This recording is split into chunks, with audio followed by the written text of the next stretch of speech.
So today, we're counting down the greatest fight scenes in Rick and Morty. Let's jump in. Rick and Jerry versus the mob. Nobody expected Rick and Jerry to become the perfect team. Asked Gene if he borrowed my rake, and he said no, like that, like too fast, like faster than someone should know they don't have my rake. I think he has my rake, and I'm not going to murder Gene. Jerry. It all starts when Rick decides to test another one of his ridiculous inventions. Oh, we're swapping bodies? No, that would be Freaky Friday, which is the ceiling of your grasp of consciousness. The brain is part of the body, Jerry. It's hardware. I'm gonna put my mind in your brain, and your mind in my brain. Then we'll see the real definition of waste, Jerry. A machine capable of swapping minds between different bodies. Like most of Rick's experiments, things spiral out of control almost immediately.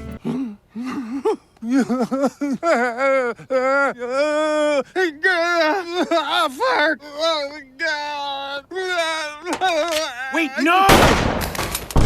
Instead of a simple test, Rick and Jerry end up sharing the same body. At first, it's exactly the disaster you'd expect. Rick can't stand Jerry's constant optimism. Jerry can't handle Rick's arrogance, and every decision turns into another argument over who's actually in charge. So embarrassing! Do you have any clue what a pain it is to cultivate a mystique? Yeah, I do. It's my mystique, and you're just cultivating Jerry's shame. What is with my hair? Don't! Leave it! But as the episode goes on, something surprising begins to happen. Rick's intelligence and Jerry's oddly positive attitude start complementing each other. That shit is 9/10 of my ass!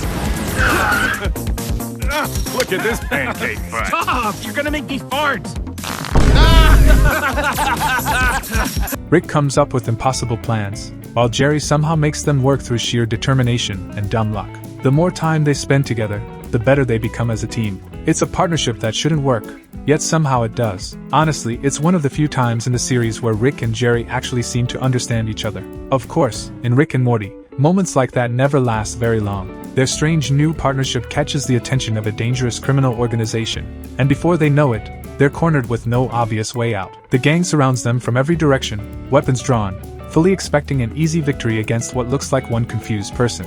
Instead, they get something completely different. Rick and Jerry stop arguing, silently realize they're finally on the same page, and prepare to fight together. What started as one of the show's weirdest science experiments suddenly turns into one of its most entertaining action sequences, as the unlikely duo charge headfirst into an all-out brawl against an entire room full of enemies. Rick vs. the Galactic Federation and Council of Ricks. By the beginning of Season 3, Rick Sanchez has done something almost impossible. He's actually surrendered. After allowing the Galactic Federation to arrest him, he willingly sits inside one of the most secure prisons in the galaxy. To everyone watching, it looks like Rick has finally been beaten. Even his own family believes there's no escape this time. But if there's one thing you should never do in Rick and Morty, it's assume Rick is out of options. The Federation wastes no time trying to break him. They hook Rick up to a machine designed to scan his memories, hoping to steal the secret behind portal travel. Rick appears to cooperate, calmly walking the interrogator through one of the most painful moments of his life. It almost feels genuine. You begin to wonder if, for once, Rick has accepted defeat. I fucking got it! Whoa, is that it? The portal gun? Yeah, that's the 3 lines of math that separates my life as a man from my life as an unfeeling ghost. Awesome possum. Mission But then little details stop adding up. The room changes. Rick starts acting strangely calm. And before anyone realizes what's happening, he casually reveals the truth. They've never been inside his real memories at all. Mission accomplished, boys. Pull me out. Roger that. Okay, have fun in what's left of my brain. I'm gonna transfer to yours. Oh, there's not enough room for all my genius, so I'm leaving you with my fear of wicker furniture, my desire to play the trumpet, my tentative plans to purchase a hat, and 6 years of improv workshops. Comedy comes in 3s. It's a trap! Abort! We never left it! He's been manipulating the simulation from the very beginning. Another $1, my great insect creature or what? Congratulations, Agent. You'll be highly commended for this. Always wait for permission to feel accomplishment. That's my motto. One thing still perplexes me. Why would Rick Sanchez turn himself in? Well, I'm just a dumbass bug, but it's possible Rick knew he'd be interrogated at this facility where we not only keep our most wanted, but our most sensitive data. Anyone here with level 9 access could, I don't know, collapse the government. I'm just gonna go take a dump. While the Federation scrambles to understand what just happened, Rick hijacks their entire system.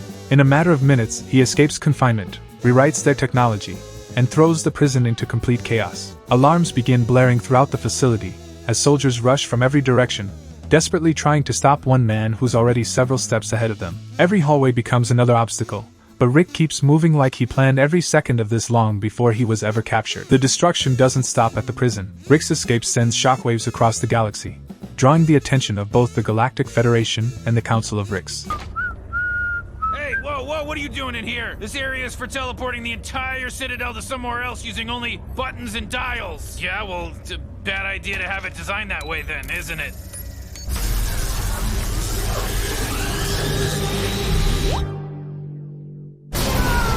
What the fuck? We just teleported into a Galactic Federal prison! I'm gonna go take a shit. Suddenly, everyone wants Rick dead, and they're willing to throw entire armies at him to make it happen. What started as a simple prison interrogation quickly escalates into one of the biggest confrontations in the series, proving once again that trapping Rick Sanchez is usually the worst mistake anyone can make. But after watching Rick outsmart an entire government, our next opponent couldn't care less about intelligence. All he wants is revenge, and he forces Rick into one of the most brutal survival fights the series has ever seen. Pickle Rick vs. Jaguar. Everything starts because Rick doesn't want to go to family therapy. Instead of simply telling Beth he isn't interested, he comes up with what might be the most ridiculous excuse in television history. He turns himself into a pickle. Morty! Rick? Where are you? On my workbench, Morty. Are you invisible and you're gonna fart on me? Flip the pickle over. What? I'm gonna touch it and you're gonna tell me it's an alien dick or something. Come on, flip the pickle, Morty. You're not gonna regret it. The payoff is huge. I turned myself into a pickle, Morty! Boom! But things immediately go wrong. Beth accidentally carries the syringe with her, leaving Rick stranded on the garage floor as nothing more than an ordinary pickle. Hey Rick, why is there a syringe of mysterious fluid hanging directly over you? Also, why is the string attached to it running through a pair of scissors attached to a timer? And why is the timer set to 10 minutes from now, exactly when we would have left for therapy? At first, Rick's biggest challenge is simply staying alive. He rolls across the garage, narrowly avoids being eaten by the family cat, and eventually ends up in the sewers. With no gadgets, no portal gun, and no body, Rick is forced to survive using whatever he can find. He defeats a cockroach, builds himself a pair of tiny mechanical legs, then upgrades himself again using the bodies of sewer rats. One by one, Rick slowly transforms himself from a helpless pickle into a terrifying little killing machine. His escape eventually leads him into a heavily guarded foreign embassy, where soldiers immediately mistake him for some kind of biological weapon. Your mere presence in this building violates international law. I couldn't let you out even if you hadn't killed 2 men. You should know, those men killed themselves. And how is that? They didn't let me out. Solenia, shut your mouth and do your jobs, you fucking children! Rick tears through wave after wave of trained guards, leaving an unbelievable trail of destruction behind him. Every room he enters becomes another battlefield, and despite being only a few inches tall, nobody can stop him. Just when it seems like Rick has finally fought his way to freedom, another figure quietly enters the mission. His name is Jaguar, the world's most feared assassin. You can stay dead to the world and die in this room, or you can kill a pickle for me and earn your freedom. There is no freedom while your leader breathes. Our country is a prison. Unlike everyone before him, Jaguar doesn't underestimate Rick. He studies him.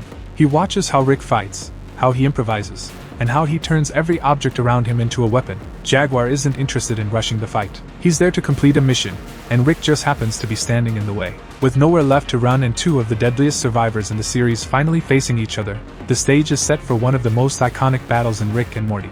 But as unforgettable as Pickle Rick's survival story was, our next fight isn't about enemies at all. It's about a friendship that existed long before Morty was ever born, and the war that nearly tore the galaxy apart. Rick and Birdperson vs. the Galactic Federation. Long before Morty ever tagged along on adventures, Rick had already made a name for himself across the galaxy. The Galactic Federation viewed him as one of the most dangerous men alive, while Rick saw them as nothing more than another corrupt empire that needed to be torn down. But despite spending years fighting an interstellar war, Rick was never completely alone. Standing beside him through some of his darkest moments was Birdperson, a fearless warrior who believed the Federation had to be stopped at any cost. The two quickly became an unstoppable team. Wherever the Federation expanded its control, Rick and Birdperson were there to push back. They launched attacks on military outposts, sabotaged enemy operations, and escaped impossible situations through a combination of Rick's inventions and Birdperson's incredible combat skills. While Rick handled the strategy, Birdperson was always the one willing to charge straight into danger without hesitation. Together, they earned a reputation that spread across the galaxy, becoming symbols of resistance against one of the largest governments in the universe. As the war dragged on, their friendship only grew stronger. They trusted each other completely, often risking their own lives to make sure the other survived. Rick even believed Birdperson understood him better than almost anyone else. Looking back, it's easy to see why their bond became one of the most important relationships in Rick's entire life. It wasn't built through family or obligation. It was forged in the middle of a war where every mission could have been their last. Eventually, another massive Federation assault forces the pair into one of their most dangerous battles yet. Enemy ships surround them from every direction as waves of Federation soldiers close in. Outnumbered and outgunned, Rick and Birdperson do what they've always done. They stand shoulder to shoulder and fight their way through impossible odds. Before tragedy would eventually tear them apart, this was the duo at their absolute peak, giving us one of the most memorable team battles in the entire series. But while Rick's greatest fights were fought alongside his closest friend, our next entry proves the most dangerous version of Morty is the one with something to lose. Morty vs. Planetina's children. A Rick convenient Mort. For once, things actually seem to be going right for Morty. During another adventure with Rick, he crosses paths with Planetina, the superhero he's admired ever since he was a little kid. Unlike most of the strange people Morty meets, Planetina genuinely likes him back. The two quickly grow close, spending more and more time together, and before long, Morty finds himself in his very first real relationship. After everything he's been through, it finally feels like he's found someone who truly understands him. But the longer Morty stays with Planetina, the more he begins to notice something isn't right. Although she's one of the most powerful beings on Earth, she doesn't actually control her own life. Instead, she's treated like a product by the people who summon her, constantly being told where to go, what to do, and even who she's allowed to help. Seeing the way she's manipulated only makes Morty care about her even more, and he eventually helps free her from the people who've controlled her for years. At first, it seems like they've both gotten exactly what they wanted. Planetina is finally free, and Morty couldn't be happier. But freedom quickly changes her. Without anyone holding her back, Planetina decides she'll save the planet her own way, no matter the cost. She begins destroying factories, killing anyone she believes is harming the environment, convinced that the ends justify the means. Morty watches in disbelief as the kind-hearted hero he fell in love with slowly becomes someone he barely recognizes. As emotions boil over and neither of them is willing to back down, the heartbreaking romance that started the episode finally reaches its breaking point, setting the stage for one of the most emotional fights Morty has ever been a part of. But as painful as watching Morty fight someone he loved was, our next entry proves there's one thing even Rick isn't afraid to throw hands with: a little god. Rick vs. Zeus, child Rick of Mort. It all begins with one of Rick's usual science experiments. Everything changes when another godlike being suddenly arrives. A powerful cosmic entity known as Zeus claims the civilization as his own and immediately clashes with Rick over who has the right to protect it. What starts as a heated argument quickly turns personal, with neither of them willing to back down. Rick insists it's his creation, while Zeus believes Rick has no business interfering anymore. Knowing Rick, admitting he's wrong was never going to happen. As the tension builds, the disagreement spreads beyond words. The civilization watches helplessly as the two creators argue over their future, each refusing to give an inch. Rick tries using his usual confidence and sarcasm to get under Zeus's skin, but this time, he's dealing with someone who isn't impressed by intelligence or clever insults. Zeus has one simple solution to every problem: prove who's stronger. With the fate of an entire world hanging in the balance,